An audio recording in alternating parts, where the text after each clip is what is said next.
Here we go, Slice of Success. Sal and Gary, ready to go again. Generally, we've been talking about business, and this time around, we're going to talk about one of my favorite topics, football.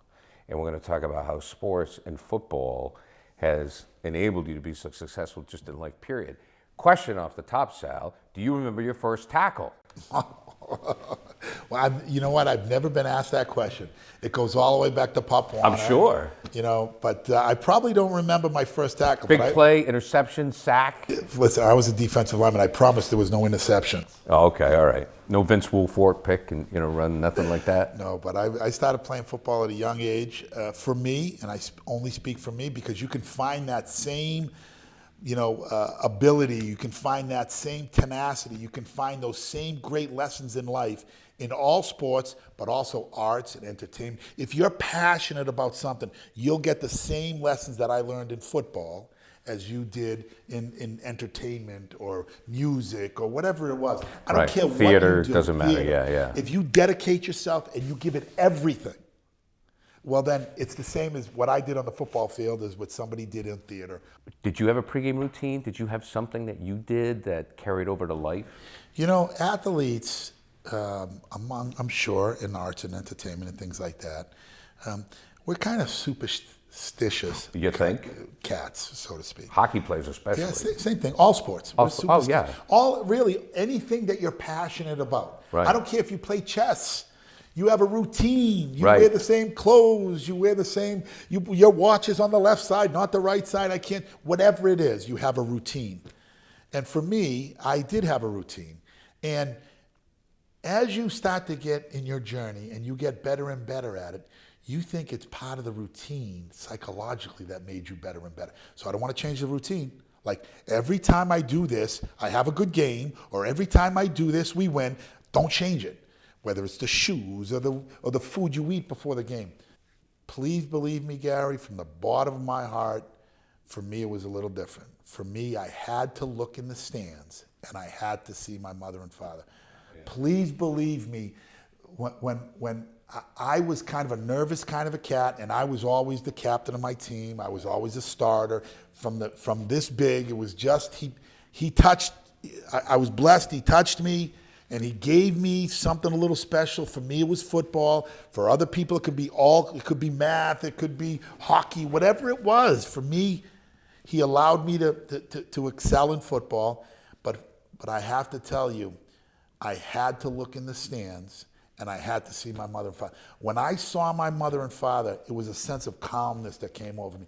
Up until that point, I was wired in, I was aggressive, I was breathing heavy, whatever it was. And you got to be, football's a violent sport, and you just have to have a little bit of a switch. And not that the other sports don't have that switch. It's it's a contact. Switch. It's okay. Right? It's a switch. For me, though, I had a lot of anxiety until I saw my mother and father. When I saw my mother and father, I couldn't hear anything else.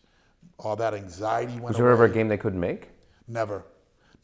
I don't recall ever a game that I played that at least one of them wasn't there. Most of the time it was both of them. And then, so you went to Northeastern, you were able to stay home. So that could, because even if you went on the road, if you went to UNH or UMass, where they could go. So that was the days of the old Yankee Conference. Yeah, I went to UMaine, I remember it well. And so we played Richmond, we played JMU, we played the Citadel. We played all of these wonderful, great teams up and down the East Coast and a little into Ohio, Lafayette, and some of these Pennsylvania schools and some of these other schools that we played. And every time I looked in the stands, I saw my mother and father. They were there. They sat in the same place, right on the 45-yard line. And my mother, my rock was always there. My father was always there. And I'm going to tell you something, and this is the truth. I don't talk about it a lot because those were yesterday, and now we talk about our children and our organization of making them better than we are or we were. And but for me, I would have a better game because I would look at my mother and father and I would say, that's who I'm playing for. That's, besides my team, and I want to win passionately for them, I want to make my mother and father, I want to make them proud.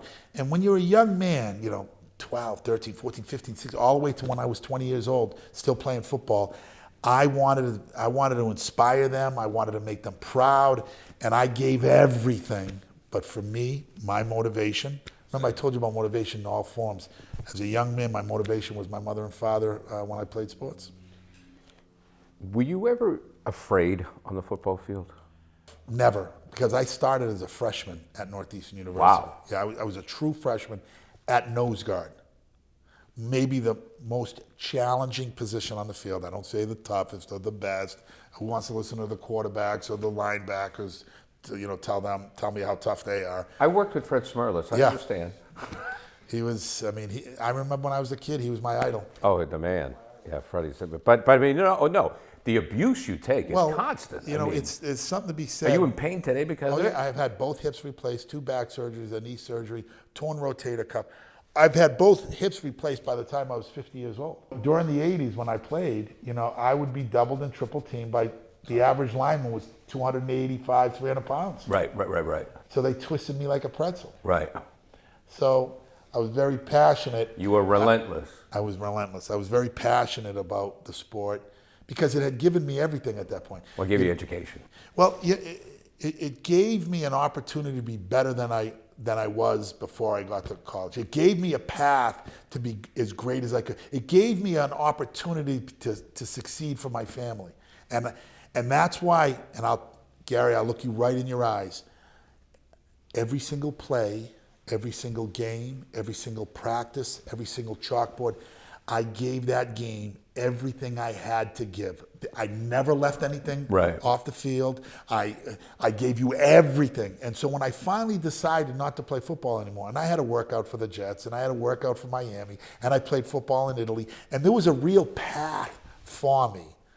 And when you're 19 and 20 years old, you believe in that path. You can make it. And so as I was going on that path, it wasn't until I saw my father in the hospital for his second massive heart attack that I realized, I can't do this. Yeah. And when I walked away from the game, I walked away so proud because I gave it everything. I never looked back. My friends say, boy, I miss it. I actually don't miss sports. And I, humbly, I was a really wonderful, very good, exceptional nose guard at my position. Well, what did you weigh? So when I went to Northeastern, I started as a freshman. I was 215 pounds as a freshman. Okay. What about a senior? I was 270 pounds, 275 when I graduated. So, but I mean, when you were trying to in Miami, they must have said you need to put on like 30 pounds. Well, that's exactly what it was. And being just a shade over 6 feet, could I have got to 300 pounds? Yes. But I think this, when you have a will to succeed, I don't care what it is, you've seen those people in life, like, how did he or she get to that point? They're the smallest person on the team. Right. They're the slowest person on the team. They don't have the best grades. How did they get there? They just were relentless. They had this will that didn't stop. And I knew I had that will, and I knew I wasn't going to stop until I succeeded. But it was my father. I had gone to Italy. What was that like? It was unbelievable. I was still in college. They asked me Sam Ratigliano, you remember him? Sure. He asked me to be on an all-star team that went to Italy. He took 30 Americans. I was one of the 30 that he took. Took us over to Italy. When I went over there, that was the time that the NFL had created the World Football League. And I got an offer, naturally, because I was in Italy, I got an offer to play for the Italian football team. It was a wonderful offer. I'll never forget. They offered me $27,000, no taxes, 2 round-trip tickets to back home, and I only had to be there for 7-8 months tops. Just to let you know, I accepted it. I got on the plane. I came home. When I came home, I saw my mother at the end of the terminal. It's the first thing out of my mouth was, "Where's Dad?" Because that was very unusual. Right. Why isn't Dad waiting for me? And we were that tight. Yeah. That there was something wrong. She said, "Your father's going to be okay, but there was an incident." My father was at the Mass General Hospital. I said, "Take me to him right now." I went right to my father. He was in the bed. He had just taken a second heart attack. I kept trying to call home. I could never get my father. And because Italy's 6 hours in front of me. They didn't want you to come home. They weren't going to tell you. I would have got on a plane and came home. Yeah, they were not going to tell you. That. I went to my father. He was in the bed. And I went over to my father, and he looked at me, and just like a scene out of a movie. It's chilling. He said, how did it work out? And I looked at him. I said, it didn't work out too well. But Dad, you know what I think? I think I'm going to stay home and do this pizza idea I've been talking to you about. He goes, oh, that's good. That's too bad it didn't work out. You could have made it, Sal. And I said, yeah, but I think I'm going to stay home. I'm fine, Dad. It wasn't only a few years later that my best friend who works in the organization now, he's worked with me for 40 years almost, 35 years. He said, Sal, you could have been playing in the pro. You could have still been in the league playing football. We said it as almost a joke. He said it in front of my father. My father said, what are you talking about? Oh, boy. He said, you didn't know Salvi had a contract? And he looked at me. He says, I thought you told me it didn't work out. I said, Dad, do you really think I came to the hospital, saw you, took a second massive heart attack? You think I was going to be in Italy playing football and thinking about you? You think I was going to be the guy that got the phone call that said, the last time you saw your father was the last time, period? You think I was going to come home to that kind of a surprise? Not a chance. So when I gave up football, Well, you were complete. You were complete. It was good. No regrets. Your playing career is complete. You're satisfied. But this now tells me that you're truly insane, because the craziest people, and I say this with all respect, that I've ever met are coaches. You coached for 17 years at Chelmsford, which is no joke. You gotta be a little nuts to coach, right? 100%. But you remember when I told you the greatest influences in my life? I told you who they were. It's my mother and father. Yeah. After my mother and father, the other influences that helped shape the man I am, the son that I am, the brother that I am, the husband that I am, the father that I am, the other people that shaped my life were my coaches. And I would look from the time I was in high school to the time I graduated college, those people were the people that shaped. Who were they? Name them. Yeah, so Tom Cato at Chelmsford High School, Jack Fletcher, Chelmsford High School, Bruce Rich, Chelmsford High School, Fran Ridge, Chelmsford High School, Paul Pollock, Northeastern University. These people helped shape and taught me lessons in life and the game itself, but they had to shepherd you, right? You just can't, I can't give you a book that says this is how you play football. It could be any sport, but this is how you play football, and think that you're going to learn all the lessons in life from that book. Yeah. Teamwork, living and dying in those trenches, bleeding together, sweating together, winning together, losing together, all of those qualities that make you successful in life. For me personally, it can be all sports, entertainment, theater, it's all the same. For me, it was football. And when the opportunity arose, and I'll never forget it, I got a phone call from my football coach. He was the head coach at Chelmsford High. He was actually on the staff when I did. He was the defensive back coach and the linebacker coach. Bruce Rich, Jack Fletcher. And Jack called me up and he said, listen, Mr. Big Shot. He said, why don't you come over here and help me with these kids? Don't tell me how busy you are. Just come down here. And when your football coach tells you to come down, it's different. It's different. I still call him coach. I was just going to say, that was exactly what I was going to ask you. I call him coach. Call him coach. The kids that I coached for 17 years, when I see them, they're married, they have children, they call me coach. Oh, yeah. And so I said, well, I can't refuse, coach. So I got in the car, I drove down, and I showed up in my suit, and he said, well, you can't coach in that. I said, coach, I can't coach. I'm not. He said, I know you can't coach. Just do me a favor. We come up to practice. I want to introduce you to the kids. I said, coach, after that, I got to go. But I came down because you asked me. He'd say, okay, Sal, Jack Fletcher. Okay, coach, okay, yep. I went up. Hey, guys, I just want to introduce Sal Lupoli. He did this and he did that, and a bunch of accolades, nonsense. It's yesteryear. And then we broke up, and he said, hey, Sal, can you just make sure the defensive line, just go take a look at what it is. I said, coach, I know you. I know what you're doing to me. Yep, that's it, coach. I'm going over there for 5 minutes. That's it. Okay, Sal. Yeah, 5 years later. 17 years later. 17 years later, yeah. I took my suit coat off. I laid it on the ground. And Gary, for the next 17 years, I used to, no matter where I was at in the middle of the day, from 2 o'clock to 5 o'clock, I don't care where I was, that was blocked off during football season. I would get in my car, drive to practice. Gary, you know how many times I coached in my suit? Oh, yeah, yeah. You know how many times like the people that work in my organization would bring papers to me, and I would sign them. I'd say, okay, let me do that drill over again. What am I signing? Right? Yep. Okay, here you go. And people would look at me. They're like, "What are you doing?" I'm like, "I'm doing what I had to do." You know why I did it, Gary? And this is the God's honest. Well, you loved it. You had to love it. I tell you what, please believe me. Please believe me. So when you're working 100 hours a week, and you have all these people that report up to you, and you have all this drive and ambition, and stores you're opening, and property you're building, and buildings you're acquiring, how do you break away and do that? Because the greatest lessons in life I learned from my mother, my father, my football coaches.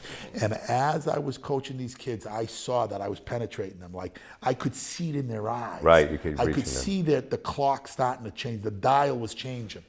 I'm going to tell you something. I'm going to share it with you. I never mind share it with you with a story. I will show you the papers. I used to make my kids in their own handwriting. Gary, I still have the documents. I still have the pieces of paper. If you played for me, and I had about maybe 20 kids that I coached, defensive linemen, from sophomores all the way up to seniors, I would make you write 3 things that you were going to do in that football season that were going to make a difference in someone's life. But every Thursday after practice, I would make my D-line take off their pads, and we would sit in a circle, and I would say, okay, Gary, and I would have the list, and I would say, Gary, you said you were going to do X, Y, and Z. Tell me what you did. And you would have to stand up in front of the whole team and tell me how you made a difference in somebody's life. I did that for 17 years. Yeah. And you know what, Gary? That's why I did it, because I could see that switch. And I can remember my coaches teaching me valuable lessons. Right. I could see that switch in there changing in those kids. And till this day, I'll bump into some of those kids and they'll say, Coach, remember you taught me have character, don't be a character. Coach, remember you told me carve your name in people's heart, and they'll never forget you. Coach, you remember when you said, make a difference in someone's lives? And then they still remember that stuff till today. That's why I did it, Gary. There could be no other reason, because I didn't get paid. Does that make sense, Gary? It does make sense, yeah. Again, I'll go back to it. You're very generous. You do, as I'm getting to know you, I think what makes you tick is that you do things for other people. And to be a football coach, you still have to be clinically insane, but that's okay. But you've obviously made a big difference. And obviously you see a payoff. You see the kids come back. You see them go on to do great things in life. You see that you've had an impact on people. And that's what keeps you going. Can I share a story with you? Yeah, you can do whatever you want. I won't tell you his name, because I would never want to embarrass one of my boys. But I had this. He was naturally 6'5", naturally 230 pounds, ran like a deer. He was a defensive end. He played for Chelmsford High School. He played during one of those 17 years. But he had an ego as big as this room, Gary. And he was a talented athlete. Boy, was he good. When you see a pure athlete, do what God allowed them to do. Yeah. You look, it's almost like poetry. Like they do it so effortlessly. And so that was this young man. I was so proud of his talent, but boy, oh boy, did I have a problem with his ego. And so one day, and I used to just stress to him, you got to check your ego, kid. You can be great, but you're not going to be great because of your ego. And I would just and I felt like I was getting to him, and then he would go backwards. And then he would move a little, then he would go backwards. One day, and he was a starter, and he was the captain. Because you're voted not by the coaches, by your peers. Right. And kids are easily influenced with the most talent. He should be the captain because he's the best player. Not the best person, right. The best player. They don't know. It's not till you get older in life that you get voted captain for other reasons. Anyways, this young man went out, and he was going against a sophomore, and it was half the size of him. And he hit him that you could feel the pain when he hit him. And it was a cheap shot.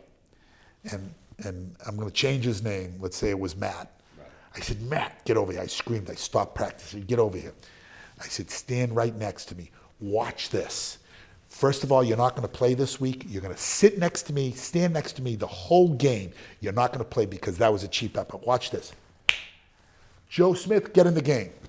And replace Matt. Yeah. And he would go in the game. And the kid was getting tossed around. Oh, yeah. Like you read about. And he was looking at me going, really, coach? You're going to bench me? I go, yeah, watch this.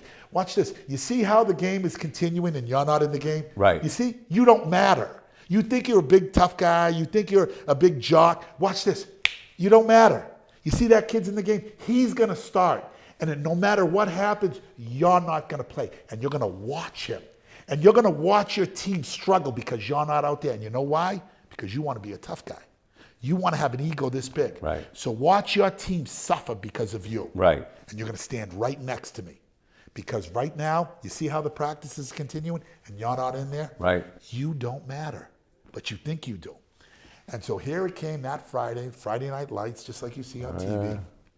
He thought I was going to give him parole. Oh, yeah. He kept saying, no, I'm going to play. I'll get second quarter. I'll get it. And then he said to me before the game, Coach, you're not serious about this. I'm going to play. I said, no, you're going to stand next to me. He goes, Coach, I'm a captain. I go, and that's the way you should act, not what I saw the other day. And so I let him watch a kid, wasn't a third of his talent, struggle out there, and he kept looking at me, and it would be first down after first down. They realized the weak spot, and they went, and the other team went over it. And I said, are you happy that your team's out there getting punished because of you? I hope you're happy. And he was, and then all of a sudden, like, I looked at him. It's kind of he had tears in his eyes. He looked at Coach, I'll never do that again. I'm so sorry. I'm sorry that's what I'm doing to my team. And I said, okay, now get in there and make a difference. Till this day, that kid sees me, he says the same thing. Coach taught me the best lesson in my life. Absolutely. You know what he does now?